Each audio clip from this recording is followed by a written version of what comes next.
How do you feel being the one to usher us into part 2 of season 2? I hope that I am the appropriate guest for such a milestone. I think so, in my very biased opinion.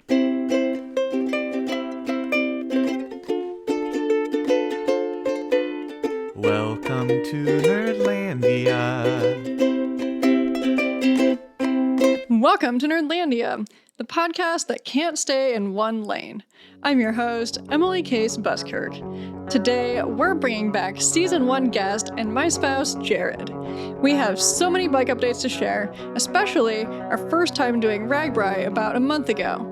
It's a yearly event where tens of thousands of people bike across Iowa over the course of a week in July. Welcome back to the podcast. I'm so excited. We get to talk about more bike stuff. Yeah, definitely have some more updates. So yeah. What updates do you want to share? Well, I definitely do indeed have new bike updates, which very literally means new bikes. Yes.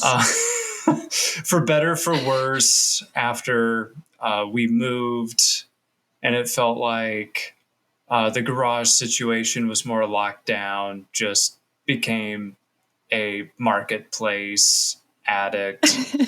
So yeah. We just had all that space in the garage. It needed to be filled with bikes. I know, our one-car garage that barely fits our stuff, but we make it work. Yes, I decided I needed to fill that with bikes. So within the last year, have purchased 2 off of Marketplace. But it's Marketplace, so it seemed like you were able to find some pretty good deals. Exactly. But yes, have added a cargo bike and a single-speed mountain bike to the stable. So I have wanted a cargo bike for a very long time. Mm-hmm. You know that I have the dream of one day hauling a lot of food scraps with the goal of making compost. Yes, manifest it. I know. I currently have no other setup for making compost. You could say carriage before the horse, but bikes are always spoken of in horse terminology. So I did put horse before the carriage. I just have no set way of composting anything as of yet. And yeah, in the case of the single speed mountain bike, just wanted a backup bike that's a little less cumbersome and specific than cargo bike. And also just that is a model of bike I've had a dream of having for a while. So yeah, I mean, both of them were really awesome finds in their own way, but especially with the single speed where the guy had only used it once and just let it sit and sitting in storage, but at least it seemed like some decent storage. It wasn't like outside or anything like that. And it was just there for like 10 to 15 years. So pretty much pristine condition, which was insane. Yeah, it's like something from a time capsule because, the tech on it is 15 years old, but things like the paint and the tires would fade if they'd been left out in the sun and otherwise kept in good condition. And this was clearly just in a storage locker. So can't beat that. Yeah. And I think we've all seen the enshittification of just about everything. Things that are like a decade old or even older are sometimes kind of just higher quality than things you would buy nowadays. That was completely the case with both of these. Well, in the case of the cargo bike, not even in production any longer, but where both of these are from about 2010. It's technology I enjoyed, that some of the newer iterations, even though they can be found, replaced for something that I like less. So it worked out really well in both cases. Yeah, definitely. Well, and then the cargo bike had been a project of a mechanic. Yes. And he made some really sweet, additions and he did some really awesome work on it. Yes. So the mechanic who I met through bike packing here in Lincoln, some of the trips that he guided. Yeah, that had just been his pet project to haul his kids around. Had I done the effort that he put in himself, it would have taken me hours and much more than what I paid for it. So it did feel like a really good deal to get something where someone's put in the legwork. And on top of that, these changes are made by a mechanic, and the bike was maintained by him. So it's in really excellent condition for something that also is probably about 15 years old. Now we are a 1-car, 5-bike household, and it's been pretty great, honestly. Because I have obviously my gravel bike, and then I have a backup bike, which was kind of just my basic. Yeah. I don't know, you call it like a mountain bike, or it's kind of just a basic bike. Yeah, it's a mountain bike for all intents and purposes. It's very simple, but yeah, it's great for like biking to a brewery or something, or just the days you need a backup. Your regular bike is in the shop or something. So yes, I did not add any bikes to the mix. I did not feel the need myself, but my addition was that I got a new GPS device in anticipation of RAGBRAI. And I freaking love it. It's like one of the simpler ones. It's like really lo-fi. Like the graphics kind of remind me of like a Tamagotchi. It's kind of just that black and white. But it's like, that's all I need. That's all I want. Yeah.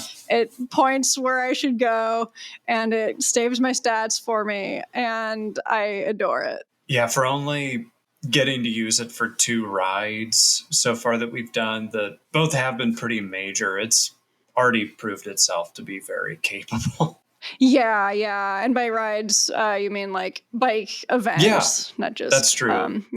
Basic weekend rides. Well, before we get into those, which I'm very excited to talk about, the other update is that we got new bike commuting routes, obviously, since we moved. Yeah, how's that been going for you? What do you appreciate about the new route? Is there anything you miss about the old one? I think so much of the excitement when you move is just the fact that you do get to explore a new area. Totally. Doing that by bike and finding all the fun side quests and shortcuts, that's always really enjoyable, always very rewarding. It was tough leaving the trail system that we moved away from, because we were on Rock Island, which is probably like everyone's favorite trail system in Lincoln. Very central. You can see it by the trail usage. Every summer it is packed. Yeah. And for good reason. It leads to great places. It has shade, which is incredible this time of year. So I do miss Rock Island. As I mentioned, though, it's almost always busy. That's one thing I love about our new commute, where it pretty much links directly to Salt Creek Levee, one of Lincoln's newer but also lesser used trail systems.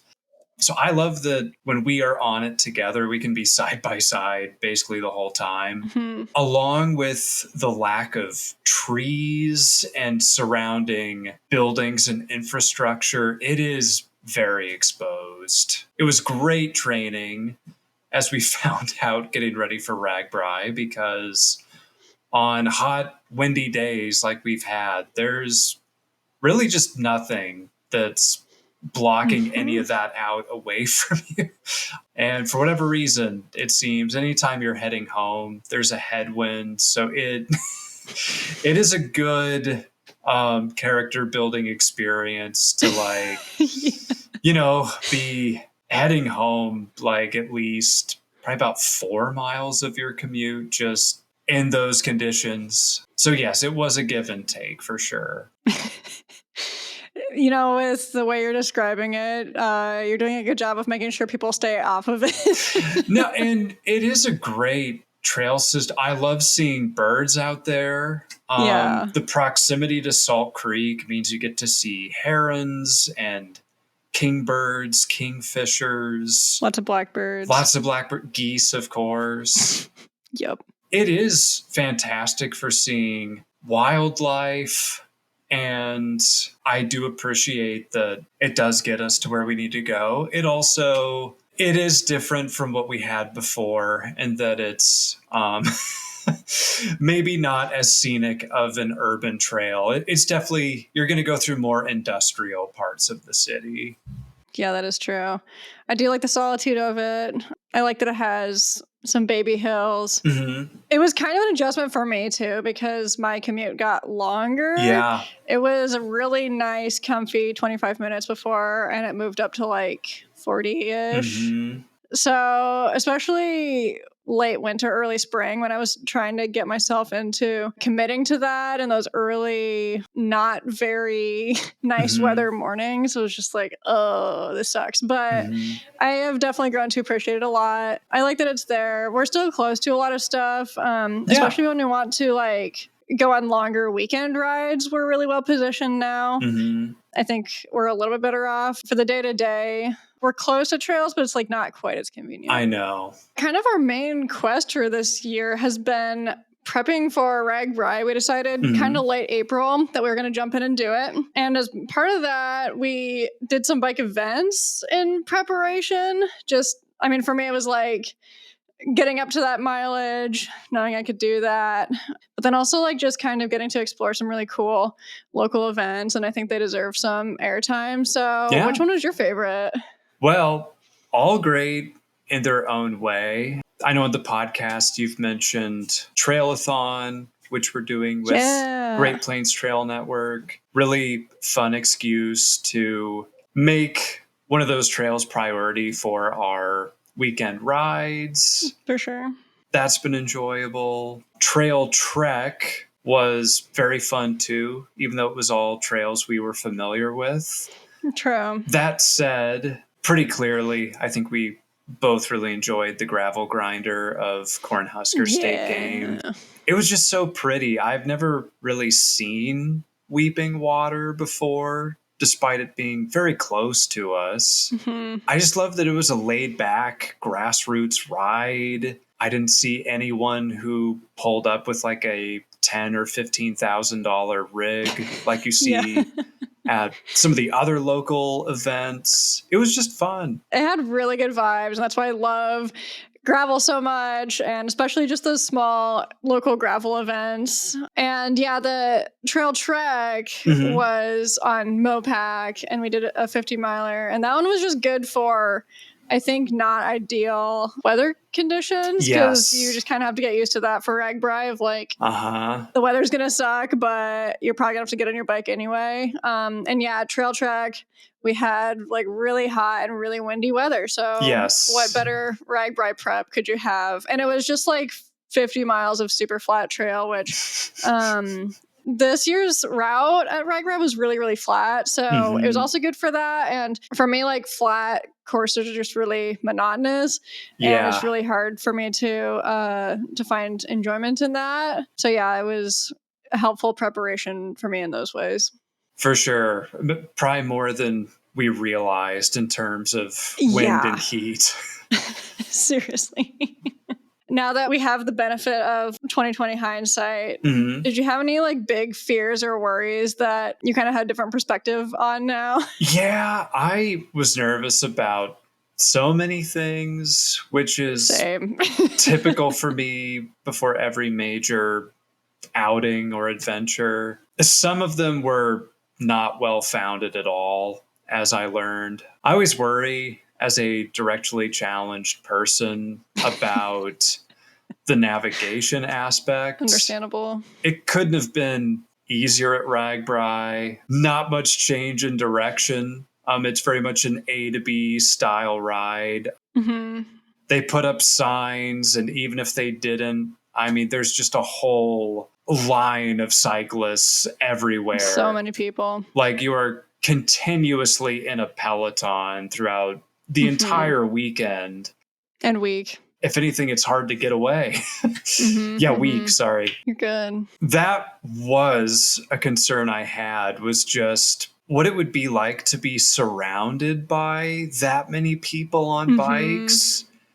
And that one, not to say was well founded, because worked through it, it was fine. But that did take some getting used to, just having people on every side of you throughout the route. Yeah. It takes an adjustment. I was, of course, worried about heat and the headwinds. And yet again, that kind of did prove to be very much a factor, and you just have to learn to work with them. Yeah. I mean, the heat was way worse than the winds, in my opinion, but everybody has their own take, so. I agree. That was certainly what affected me much more.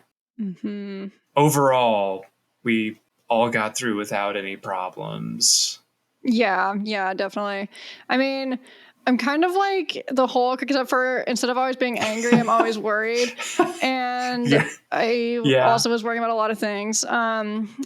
I remember just being distinctly afraid of getting into a bike accident, which, I mean, that does happen. True.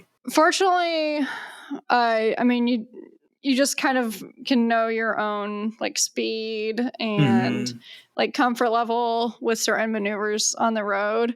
And I think that helps a lot. I won't say that fixes all of the problems, but it wasn't, I think, as bad as I was worried about. Right. So yes, I got through that concern, but this year was probably closer to 20,000, but it's still like an unfathomable amount of people and cyclists, which is cool, but also chaotic. So it is. It is just hard to paint a picture of that to people. It can be justified. The Department of Transportation and Iowa law enforcement are shutting down the highway because at a given time, there's tens of thousands of people out on there. And yes, I know for the 50th anniversary of RAGBRAI, they estimated that 78,000 cyclists connected to the event went through Des Moines.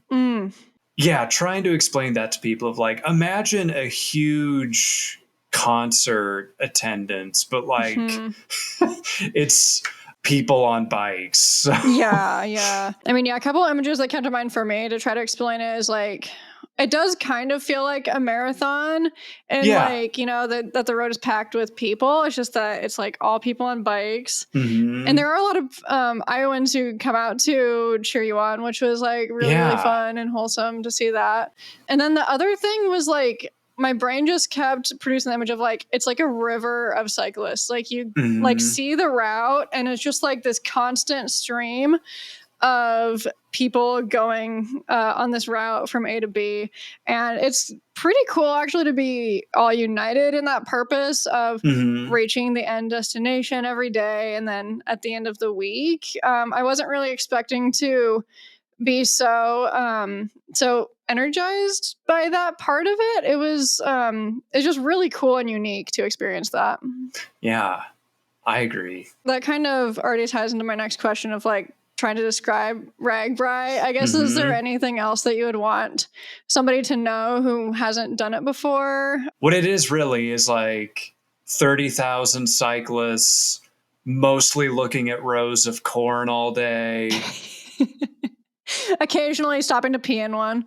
Yes, you are getting sweated on by the corn, and then you in turn pee on the corn. Yes. Yeah, just all of these people hydrating with beer, eating church pie, going to Casey's and or Pizza Ranch, and just filling up on all of the carbs and not sleeping. Yeah, that's a good way to put it. And I did want to put in the big caveat, because I've kind of felt like a fraud since we've gotten back, okay, so firstly, we were on a team with 4 people. One was Liz McHugh, who was in season 1 talking about her own RAGBRAI experience. So she had her 3rd RAGBRAI, her and her husband, and we joined on their team called Team Tabby. And we did not have a nice friend who volunteered to just do SAG for us all week, like, you know, driving the car and hauling our gear everywhere. So we had to like trade off on that. So Jared took 1 day off and I took 2 days off to drive and, get all the logistics figured out. And then the other thing is that we also stayed in hotels instead of camping. A lot of people camp.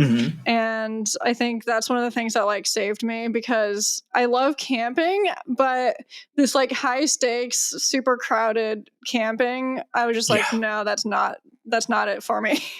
I'm not going to be able to do that. So yes, I did leave the experience wanting to go camping, but I usually go for like a peaceful retreat into nature and not like standing in line for a porta potty. You know what I'm saying?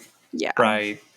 We really did, in that aspect, do it on easy mode a bit since we had our connections who could show us the ropes, and hotel accommodation was a huge benefit. And I mean, like I said, I personally really appreciated that. Sure. Yeah. But yeah, what do you think made this event different from others? I mean, I know it was our first event, but I think we also got a pretty good sense for kind of what you can expect every year versus like what's something that's sort of unique or different. In a historical sense, as far as I'm aware, this is the first time any of the route has gone outside of Iowa for a bit. Yeah.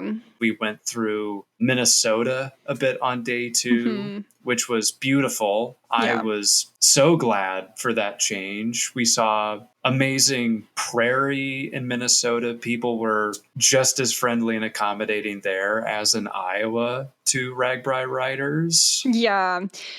And I can't quite remember the name of the park. It was like Brown Park or something like that. It was so pretty. And it was just like an awesome little stop. It was really, really cool and really good beer there.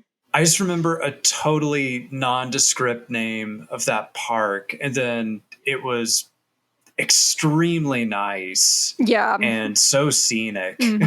Yeah, definitely a highlight of the week for sure. And yeah, people are kind of saying this is like RAGBRAI instead. Yeah. You have to add Minnesota in this time. So I know. I love that detail. It was a great addition. Well, you mentioned, obviously that's a big facet of RAGBRAI is the beer tents. And that just gave you a different option because that beer tent was Take 16 Brewing in Minnesota. Which I never had, obviously. Same. And it was so good. Yeah, it was really, really good. I think we got there, I mean, I'm telling myself like 11 a.m. It's probably a little bit earlier than that. And I had like a coffee lager and I was like, hey, it's coffee. I mean, not that you really need justification because it's RAGBRAI week, but no one else bothers. It just felt very appropriate and really great to enjoy and crush that beer while we were just sitting outside enjoying the beautiful park views. So definitely one of my favorite memories of the week. Absolutely. Less pleasantly, as I've already kind of mentioned, it was a very flat route. And it was also a pretty short route compared to other years, which that part didn't bother me as much because, I mean, I still biked almost 300 miles for the week and you biked almost 400. So I was like, I'm still getting enough biking in personally. It felt like it was approachable to me since it was my first year and first time trying to do that and trying to do like a whole week of biking pretty much. But yeah, the flatness was not doing it for me, especially those days that it was just like unrelenting heat and just like miles and miles of flats, and that was not my fave. No wind cover either, which allegedly this is one of, if not the windiest RAGBRAI. So we did at least have that to consider. Yeah, I mean, we did luck out with weather, but it's still like July. Like, it was still insane. So, you just got to make it through. I mean, Iowa has so many hills, and of course I would start on a year that is not my fave. But I will also say one of my favorite things was that they've been doing it for a few years now that they offer some gravel options. And I was like, yes, get me away from people and onto the gravel. Mm-hmm. Each day you get maybe, I don't know, 10 ish, maybe a little bit more miles Seemed of like it. gravel that you kind of just like pop off the course and then you rejoin at like a halfway town or something. And it was divine. It was definitely some of my favorites, and it was a lot easier to talk to people there too, because it was way less crowded. Mm-hmm. Again, just really good vibes. The gravel community is where it's at. Truly one of the ways you could experience some sanity. Yes. Just to get out of the bicycle gridlock for a little bit. Yeah, and I mean, I learned I'm definitely not a roadie. I think I already knew this about myself, but I got to experience it firsthand and bike lots and lots of road miles. And I was just like, nah, this isn't for me. So kind of getting to break it up a little bit was really nice. And just reminded me I just want to do even more gravel events. Did you learn anything about yourself biking all those miles in Iowa? Yeah.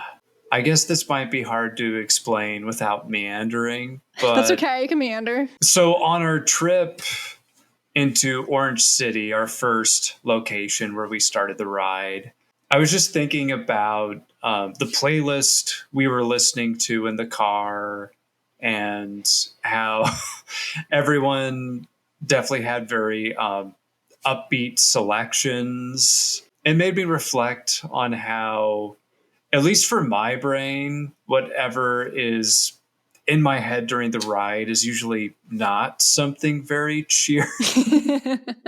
For me, I've always thought that when I'm doing a distance type event, something that kind of pushes me onward is like feeling angry. What I noticed at RAGBRAI, I didn't feel angry for a lot of it. A lot of it, I felt like I was really just at peace with the experience. Mm-hmm.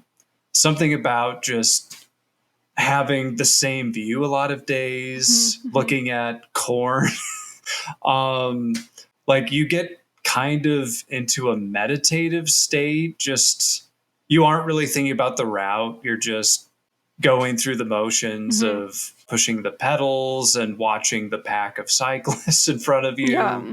So I guess it made me realize it's not so much anger that spurs me on, but something about my brain really just enjoys chaos.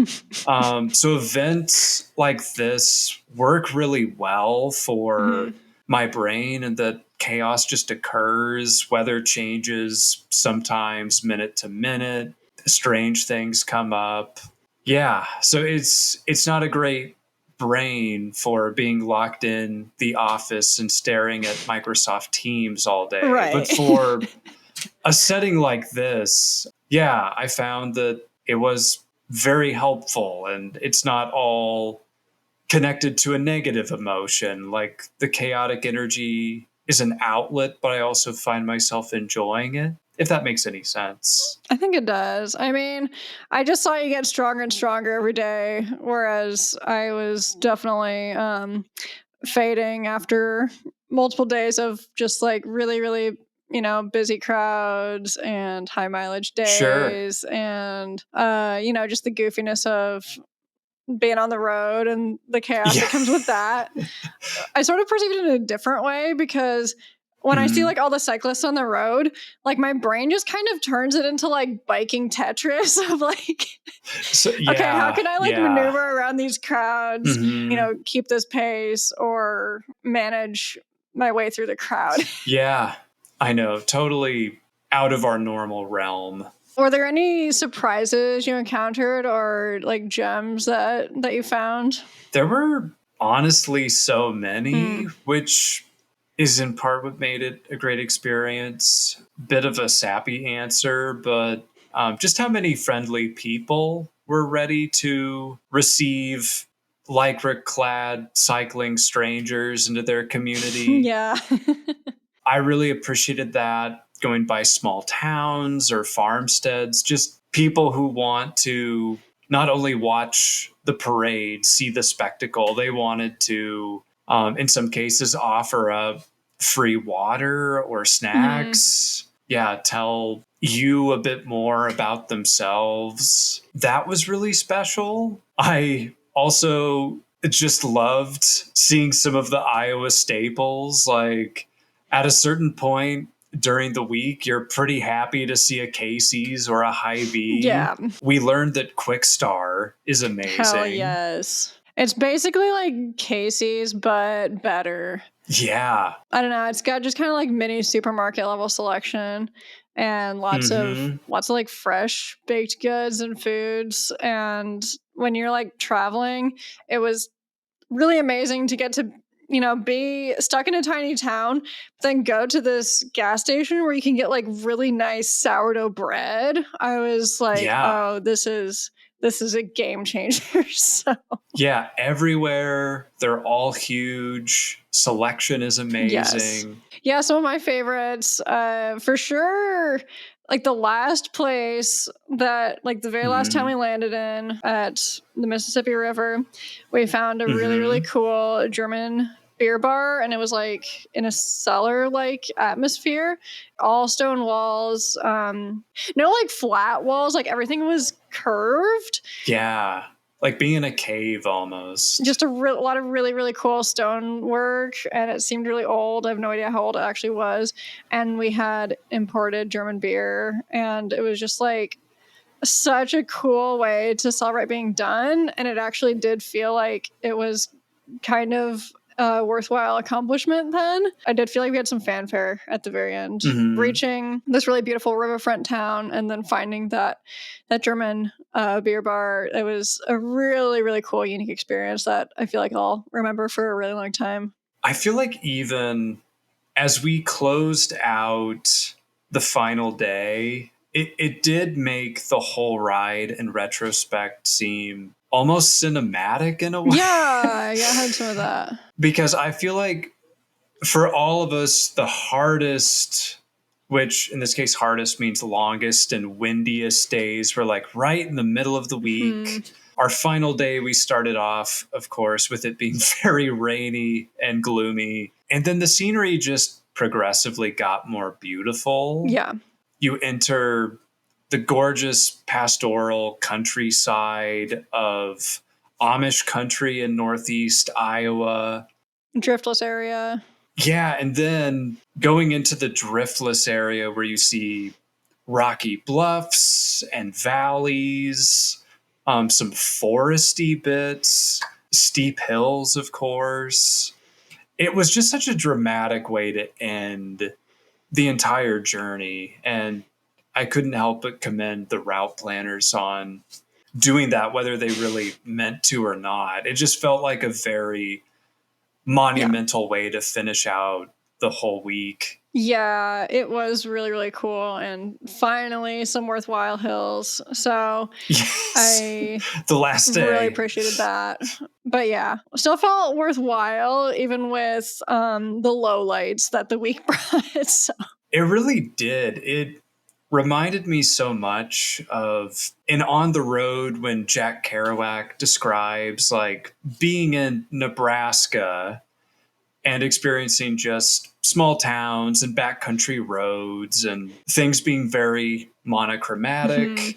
And then just the shock of entering into the sand hills and it looks like alien landscape by comparison. Yeah. That was what it was like for me getting into Driftless. I heard about it, but like you immediately know that's what you're looking at when you see it and that there's nothing that looks like that anywhere else in the world. Yeah, totally agree. The question that everybody asks when I tell them about this is, would you do it again? I totally would. Yeah. I know. It's hard to know if I would be one of the people like who you meet at these things who've done it like, you know, like 13 years consecutively, never missed one. There's so many great events out there. I don't know if I could become one of those diehards, but I for sure could see myself doing it again. I know I would for sure do some days. Yeah.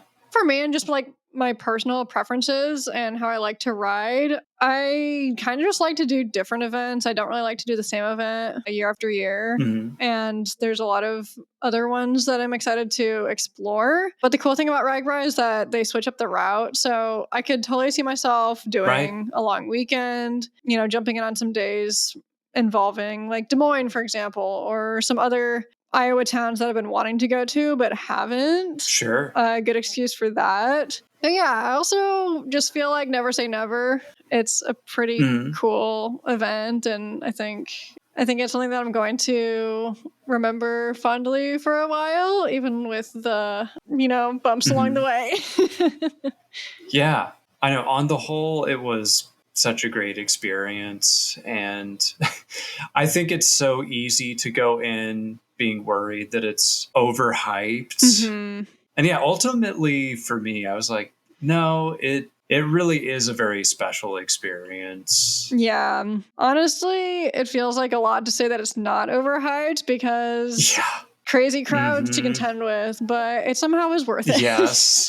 I know. 52 years. I guess they're doing something right.